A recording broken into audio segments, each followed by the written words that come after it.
Djenaba, 16 ans, d'origine malienne, vit à Cergy-Pontoise. Elle a été excisée à 8 ans pendant des vacances en Afrique. Sa mère, Bintou, guinéenne, a été mariée de force au Mali. Sa famille voulait un beau mariage avec un homme riche. Elle a été excisée à 8 ans. Je ne supportais pas d'être jugée sur mon physique, en bien ou en mal. Je ne parvenais pas à me poser avec quelqu'un. J'avais peur qu'il m'envoie à la figure la phrase qui brise. Tu n'es pas tout à fait une femme. C'était une mannequin qu'on venait de découvrir. Puis, on a vu un article sur la vie et l'excision de Katusha. Et là, tout d'un coup, il y a Djenaba qui a commencé à pleurer. J'ai pas compris pourquoi. Et quand j'ai appris son expérience sur son excision, j'étais outrée. C'est hallucinant qu'on puisse faire ça à des enfants, des jeunes filles. Je me suis renseignée, c'est une mutilation. On peut dire que c'est une coutume.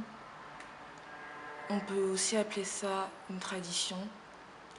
Il y a 5000 mutilations par jour, soit 2 à 3 millions de mutilations par an. C'est énorme. C'était au bled pendant les vacances. On m'a fait croire à une fête avec mes cousines, mais dans le couloir, j'entendais des hurlements qui me faisaient peur. Il n'y a pas de mots pour décrire cette douleur. C'est comme se faire arracher un doigt à vif. Pas d'anesthésie.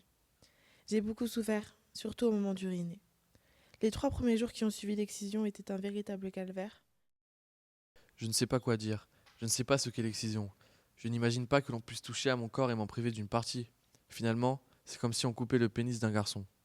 Pour reconstruire le clitoris de la femme, on procède d'abord à l'ablation de la zone abîmée et puis avec les autres parties, on refait un clitoris, ce qui va permettre de retrouver un organe vivant.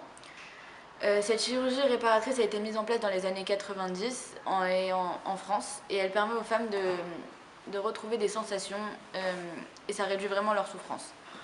Elle nous a surtout permis de découvrir l'ampleur du crime et aujourd'hui elle est pratiquée dans de nombreux pays et même en Afrique. En France, elle est prise en charge à 100% par la sécurité sociale depuis 2004. Malgré cette opération, je garde des séquelles. C'est des choses que je ne pourrais pas oublier. Mais je suis quand même contente parce que je me sens mieux avec moi-même et avec mon petit copain.